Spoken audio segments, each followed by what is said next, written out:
আসসালামু আলাইকুম বন্ধুরা, কেমন আছেন? আশা করি ভালো আছেন। আমি আল্লাহর রহমতে ভালো আছে। বন্ধুরা, যেভাবে গরম পড়তে আছে, এই গরমের ভিতরে না খাইয়া শান্তি, না ঘুমাইয়া শান্তি, কিছুতেই শান্তি নাই।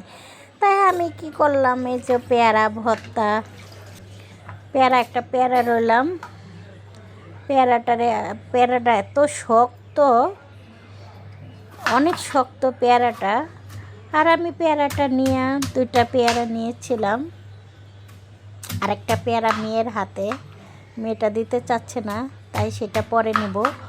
এই যে এখন পেয়ারাটার আমি টুকরা টুকরা করে পেয়ারা কাটতে গিয়ে আমার দাঁত মনে ভেঙে গেছে, কারণ আমি হাত দিয়ে বাইরেতে পারি না, এরকম শক্ত পেয়ারাটা।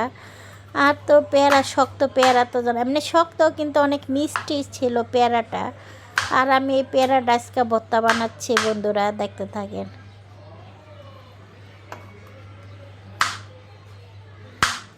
আমি পেয়ারাটারে হাত দিয়ে বাইরিয়ে পেয়ারাটারে কাটতে আসি।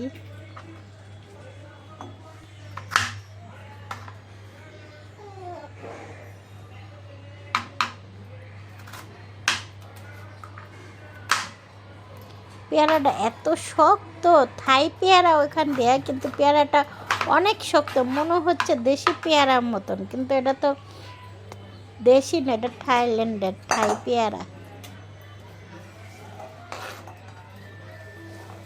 এত বন্ধুরা, আমার পেয়ারাটা কাটে ফেলছি, দুইটা পেয়ারাই আমি কেটে ফেলছি। কেটে এখন আমি এটার ভিতরে কি মিক্সার করতেছি বন্ধুরা। আমি এটার ভিতরে লেবু, কাগজি লেবু চিপা দিচ্ছি।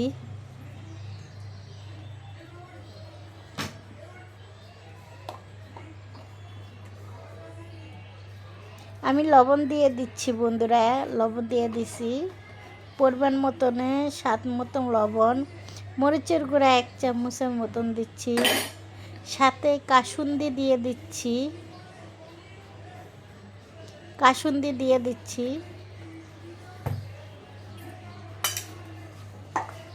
এই কাসুন্দিটা পিচির বাবা আনছিল, আইনা বলছিল তাকে আমরা বানিয়ে দিতাম, কিন্তু দুঃখের বিষয় আমরাটা বানাইতে পারলাম না, আমি ভুলেই গেছিলাম। পাকা আমরা দিছি, ওনাকে আর কাসুন্দি দেই না, তাই খুব মনে পড়ে। কারণ বউরা যদি স্বামীকে কিছু না খাওয়াতে পারে, তাহলে আফসোস করে সারাদিন, যেটা দিতে পারলাম না, এটা দিতে পারলাম না।